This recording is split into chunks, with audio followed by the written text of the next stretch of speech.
This is Something to Gnaw On, a short podcast for the Christian with a short attention span or just short on time, designed to give you something to mentally or spiritually gnaw on throughout your day, a Bible study in bite-sized form, if you will. And I'm your host, Nate Vinio. This episode is The Problem with Polygamy. It's parts 5.3 and 5.4 of the Handling Conflict King David Style series. And after a long and drawn-out process, these two will be the last episodes of the series. I will add here at the outset that this will follow the double episode process I've used before. 2 15-ish minute episodes with a brief break in the middle, so press the pause button if you need to take a break and come back, or just plow right on through. I will emphasize this time that the last couple of minutes of the second portion of this will literally redeem the whole episode process here. So please hang on till then. It may take a few minutes to get there, but it is so worth it. I truly believe this episode will be a share-worthy episode for parents who need a lifeline of hope, especially fathers. Trust me, it'll make sense at the end. If ever there was a situation that caused angst in a marriage, it's multiple wives. Certainly there are other issues that arise in marriage, but the jealousy and basic conflict that rears its head in the lives of those polygamists in the Bible is brutal. In this episode, I'm not going to take a look at the origins of polygamy or why it seems okay in parts of the Old Testament and not in the New, other than to say that I don't think polygamy is what God had in mind when he said, "Be fruitful and multiply." What I want to do is look at the conflict that arises with the children of King David and his multiple wife family. Up to this point, this series has been called Handling Conflict, King David Style. And now we get to a part where we look at King David and his greatest example of what not to do. So maybe we call it Creating and Correcting Conflict, King David Style. It's interesting to note that in the history of David's life, the phrase, "David inquired of the Lord," or some subtle variation thereof, appears more than 9 times. And the reason for the inquiry each time was war, never marriage. My dad shot me a quote from Luis Palau that noted how David's life would have been different if he'd inquired of the Lord regarding marriage as much as he did for war, but there's no record of it. At the same time, there's no record of his father's involvement in the marriage process even before he became king officially. Taking wives as he did was not uncommon in terms of the societal norms in the era, but they were not in line with the Deuteronomy 17 regulation as king. For the record, David has 6 wives while living in Hebron before the unification of Israel and before moving into Jerusalem. You can find this in 2 Samuel 3. Each wife produced 1 male child. When he moves into Jerusalem, David takes on more wives and concubines. And in the event that you've wondered what a concubine was, let's just simply define it as a wife who has the relational rights and commitments, but not the legal rights of a marriage. Anyhow, moving on.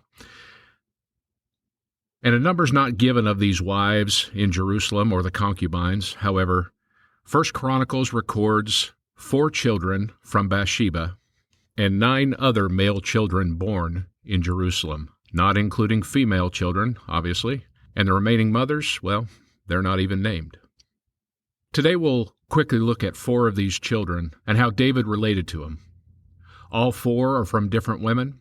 3 of them are born in Hebron and have somewhat of a superiority complex as they vie for the throne. These sons are Amnon, the firstborn, Absalom, the thirdborn, Adonijah, the fourthborn, and the 4th character in the mix is Solomon, who was born in Jerusalem. And remember that Solomon is the first son of Bathsheba after the child produced by the adultery died. Take a minute and think about the fact that the likelihood of this detail being a secret is next to 0. Everyone in the family has got to know of Solomon's origin. Can you imagine the gossip in the family about him? Imagine the whispering, the nicknames, the condescending jabs that would transpire from time to time. Gnaw on that for a bit. We'll come back to it. Also, it would appear that Solomon is born in the window of time between the judgment from the prophet Nathan and the time Absalom murders Amnon. So in terms of age, at the point in time that Absalom is old enough and man enough to attempt a coup, Solomon is just a child, maybe an infant. We'll come back to this chronological detail in a bit. It has a bit of a Joseph dynamic to it, the younger brother eventually squaring off with the older. I'm sure that kings have a lot to deal with from day to day. I can't fathom the responsibility. I fear the duties produce two problematic situations. First, the time involved in the duties of a king is not an 8-to-5 banker's hour type job, and the long hours reduce the amount of time for family, and the rearing of the children is left to the mothers. And those mothers are vying for the king's attention in a lottery system of who gets to spend time with the king today. How is this good and healthy for a family, for kids? What does it produce? How much time do these kids get with their dad? By my count, there are a total of 19 boys and an unknown number of girls. Consequently, the more children in the mix, the less time each kid would get with dad. It's simple math, really, not psychology. These kids have precious little time with their dad. And with the first 6 boys, it clearly shows. The second issue deals with conflict. And given the conflict inherent to his position, if you need a refresher course on that, just go back to the episode entitled Leadership Conflicts with Joab. Conflict was the order of the day. Consequently, David appeared to avoid conflict at home. It's truly his Achilles heel, and that becomes a bit more clear when we get to Adonijah in a bit. And if this setting for parenting wasn't bad enough, let's not forget that dose of gasoline that gets thrown on the fire, the curse or the consequence that is related to David's murder and adultery. Read 2 Samuel 12. God says, 1. The sword. Okay, let's be honest, guys.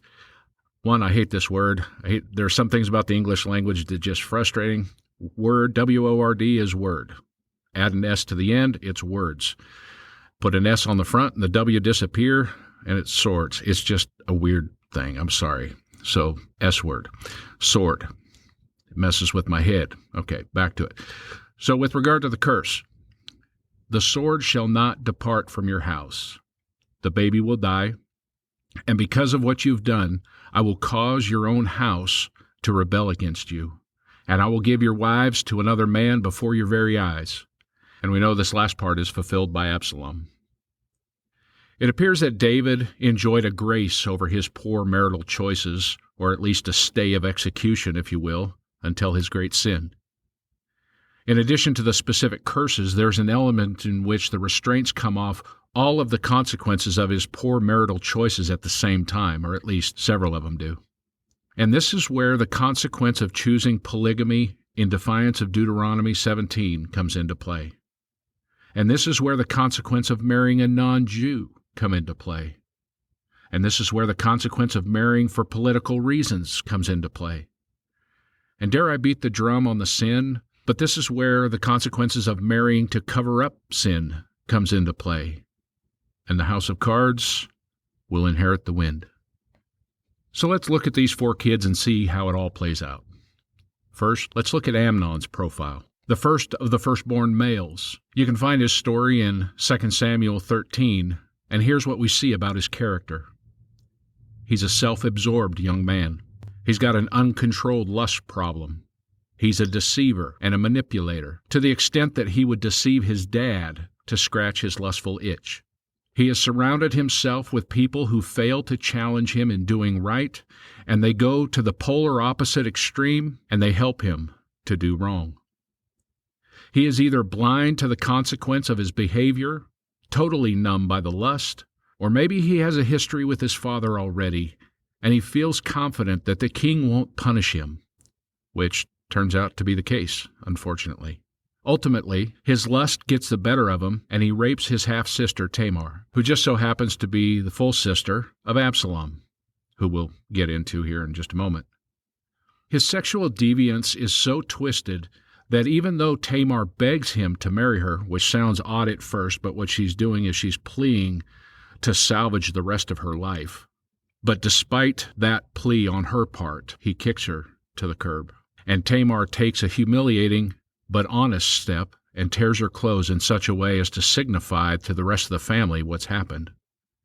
And just like that, word is out, and the family knows, as indicated by Absalom's question, is it true? It's truly sad for her, not only that this happens, but what follows. 2 Samuel 13:21, quote, "Now when King David heard about all these things, he was very angry, but failed to take action." End quote. Eugene Peterson, in The Message, takes it one step further and adds, quote, "He didn't discipline Amnon. He doted on him because he was his firstborn." End quote. Nothing like a little bit of favoritism, and I'm sure it was felt throughout the family. Every family knows who the favorite is. Just ask Joseph's older brothers. According to Jewish law, Amnon should have been executed. I don't know what political capital David may have spent to stay the execution, but the bottom line is that he plays the stereotypical rich dad card and covers up the crime of his child. And the lack of justice for the sin and the subsequent cover-up cause a resentment to boil in Absalom. So let's take a look at Absalom's character. He's an opportunist who takes advantage of his sister's situation to get what he wants. There's no doubt he hated Amnon for the rape, but remember, Amnon stood between him and the throne. And on top of all this, he doesn't advocate justice for Tamar. In fact, he tells her to be quiet. Let's be honest, Absalom's treatment of Tamar isn't much better than David's. He doesn't just hold a grudge, he nurses it. He stokes it. He's plotting revenge. And like Amnon, Absalom deceives his father as part of his plan to kill Amnon. And what's sad about this is that David has a moment where it looks like he senses that something's a bit off. First, Absalom asks for the family to come to a party at his place, and David says no. But Absalom persists and presses David for permission, but he's denied. Finally, Absalom boldly asks Amnon to come, and David objects. And Absalom presses again for permission. And despite the reality that there was unresolved anger about the rape, and despite the check in his spirit, he literally says, "Why should he go with you?" But nonetheless, despite the checks in his spirit, David relents and lets Amnon go. To twist this dagger a bit more, with regard to David, that is, keep in mind that he was the one who sent Tamar to see Amnon in the first place. I wonder what angst he felt over that it didn't just happen in his family, but he authorized the situation in which the rape happened. What kind of guilt goes on in a father's heart over that one? Absalom's anger reaches the place of premeditated murder.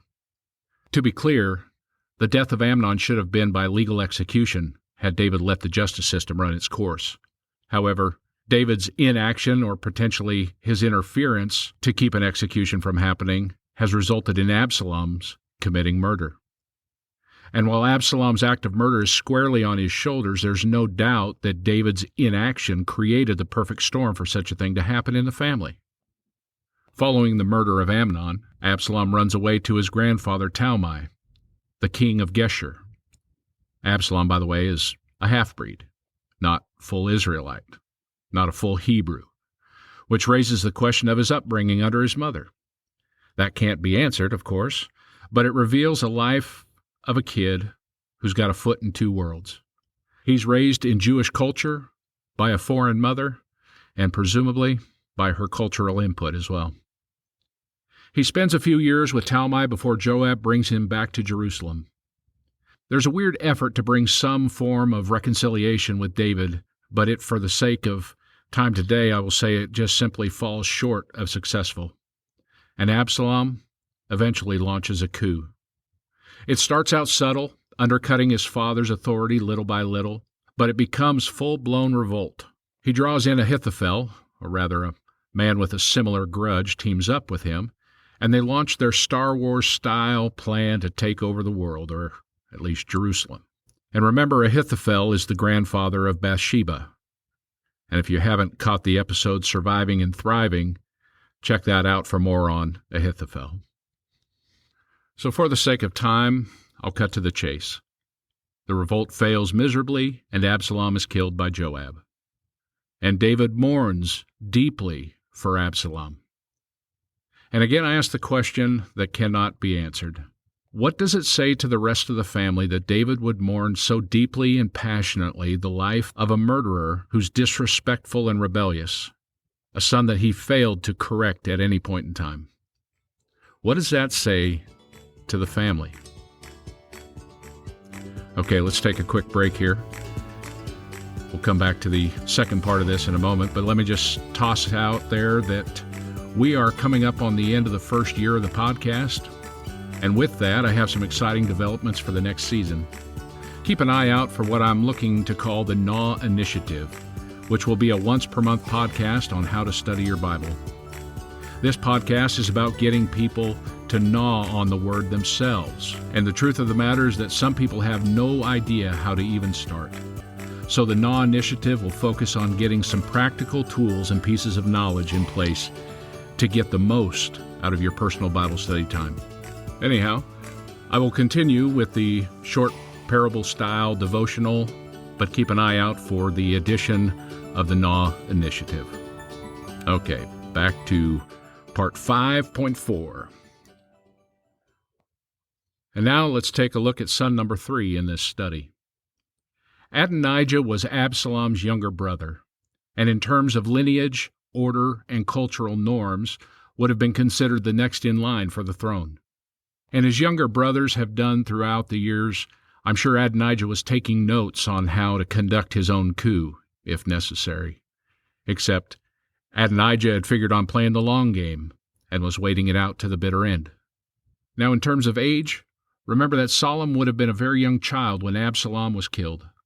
There's no clear age given, except to say that Adonijah was born in Hebron with Absalom, a 7-year window, and he is the closest brother to Absalom. So I think that the age difference between Adonijah and Solomon would be close to that of Absalom. There are years of wisdom, maybe, years of networking, years of manipulation, years of plotting and posturing, and years to stew on the fact that somewhere in the mix, David has decided to make the younger brother, Solomon, king instead of Adonijah. You can find this detail in the last episode in 1 Kings 1. I honestly have a difficult time believing that this is a secret. Maybe it wasn't blatantly out there, but when you read the story, you have to ask, why did Adonijah have to manipulate so many people like Joab and the priests and lure them outside of the city for an announcement ceremony? And not involved is his dad, Solomon, Bathsheba, the prophet Nathan, and the king's bodyguards. Adonijah knows he's not the choice for king, so he has to make it happen on his own if he's to get it. There's clearly been an understanding that Solomon was to be king. Please reference the Surviving and Thriving episode for a bit of background on how that played out with Bathsheba, Solomon, and the prophet Nathan. In addition to being a master manipulator and conniving son, Adonijah has an incredibly entitled attitude which leads him to a severe case of delusion. Once he says to Bathsheba in 1 Kings 2:15, going behind Solomon's back in a usurping fashion, and this is a bit out of order, but it's after the coup, which we'll talk about in a minute, after that coup fails. But he says, quote, "As you know, the kingdom was rightfully mine." Entitlement. All of Israel wanted me to be the next king. Delusional. For that is the way the Lord wanted it. Delusional. And he continues with a plan to marry one of David's wives to create a legal claim to the throne. And if I may digress for a moment, this may be a little too much ancillary information, but I find it fascinating that Adonijah, in his self-funded coronation ceremony, holds said ceremony in a place known as Job's Well, or En Rogel, or the Serpent Stone, which may or may not mean anything to you. It didn't for me at first, but it just looked weird. And after digging a little bit, you find some interesting little factoids about this piece of real estate in Jerusalem. To get to En Rogel, the nearest exit around the Jerusalem wall is the Dung Gate. Seems like a great place for a kingly procession. The area is referred to as the Valley of Hinnom, and it was the valley that all the garbage and refuse was burnt.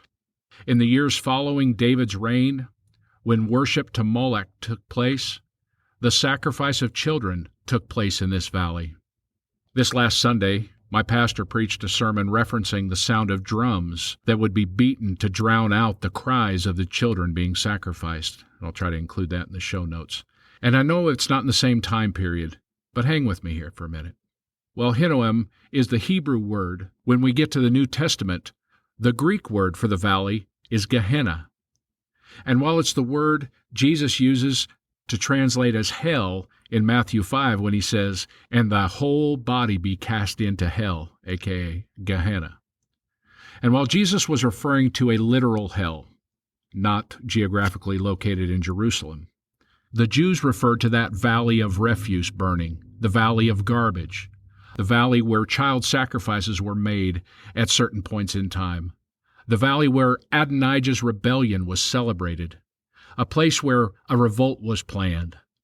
That valley is, interestingly enough, referred to as Gehenna, or figuratively as hell. Granted, what we understand this valley to be today and throughout history is not all it was in Adonijah's day, but he certainly contributed to the resume, preparing the location with his rebellion. After all, what average member of the king's court spends his time watching the Dung Gate or Death Valley? It was a perfect spot, and I could just hear the realtor saying, "Location, location, location." This highlights the desperation that the delusion leads to in the moment for Adonijah. Where can I hold this meeting and get away with it? The potential of being ceremonially unclean is absolutely irrelevant. In stark contrast to, and at the same time as Adonijah's coronation, David has Solomon marched in royal fashion on his mule, the Cadillac or Lincoln limousine of the day, with the priests, the prophets, and the bodyguards loyal to him, down to the spring of Gihon, where he is anointed by Zadok the priest, the ram's horn is blown, and the people of Jerusalem celebrated, shouting, "Long live Solomon!" You can find this whole account in 1 Kings 1. This situation is surreal.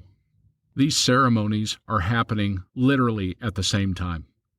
Adonijah's false coronation service happening outside the Dung Gate, while Solomon is being anointed by the spring of Gihon, a beautifully chosen spot by David because it's the source of water for Jerusalem, a source of life, a gathering place for the people. A more public and celebrated place, aside from the temple, there may not be. And you would think that the temple would be the place for this.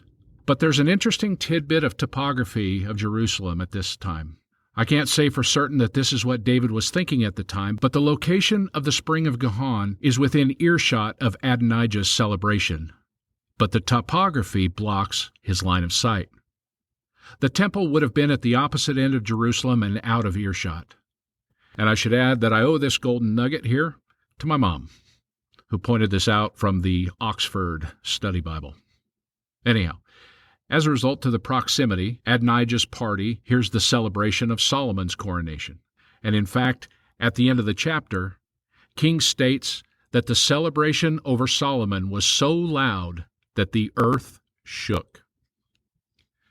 Adonijah's response reinforces the fact that he's delusional. His first thought is that the word has gotten out and the people are celebrating him, and he could not have been more wrong. And in a historical nanosecond, like Jacob and Joseph before him, the younger brother ends up ruling over the older. You would think that Adonijah would get a clue. Key phrase here is, you would think. Rather than fading into the shadows of history, Adonijah makes one more deluded play for the throne by trying to marry Abishag, one of David's wives. Solomon was going to let him live, and I'm not sure that would have been a good call in the first place, but who am I to judge the wisest man who ever lived? But as we read earlier, he makes one last deluded play for the throne and might as well have put the noose around his own neck. I guess Solomon may have seen this coming. He did the same thing with a guy named Shimei. Give them plenty of rope to hang themselves and remove the blood or potential questions from the wannabe media members from your hands. Well played, Solomon. Well played. There's a simple yet huge difference in the way David raised Solomon. In the lives of Amnon, Absalom, and Adonijah, we see David as a distant father who most notably doesn't discipline, which has no positive outcome in any way, shape, or form.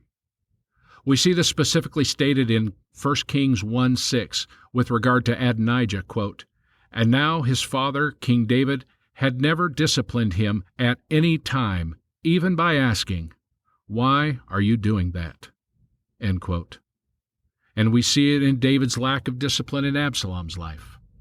I think it's important to note that these first three sons, along with the other three that aren't discussed in this episode, were born during the civil war against the remainder of Saul's house when they lived in Hebron, and would have been entering the first grade through their junior high years roughly in terms of age by the time 2 Samuel 5-8 roll around, where they're old enough to potentially be part of the government employee list.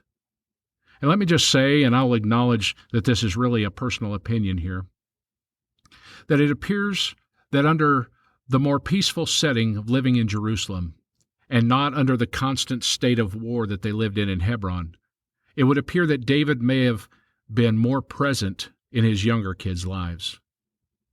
One key we see to this is that by the time David and Bathsheba get together, the AAA boys are young adults. And this is when Solomon is born. And Solomon writes a key phrase in Proverbs 4 that sheds light on the manner of parenting that David and Bathsheba used with him, and the contrast is stark. Verse 1-5, Solomon speaking, quote, "My children, listen when your father corrects you. Pay attention and learn good judgment, for I am giving you good guidance. Don't turn away from my instruction. For I too was once my father's son, tenderly loved as my mother's only child. My father taught me," now this is Solomon quoting David now, quote, "Take my words to heart, follow my commands, and you will live. Get wisdom, develop good judgment. Don't forget my words and turn away from them." End quote. And David's instruction continues on. But is not Solomon's experience completely different than the AAA boys? If I could wrap this up very quickly and put a nice bow on it, I would think that there are two key differences in the way that Solomon was raised that we need to keep in mind. First, David was more present, and he took enough time to ingrain wisdom on the heart of Solomon, such that parts of Proverbs are likely an extension of David's teaching.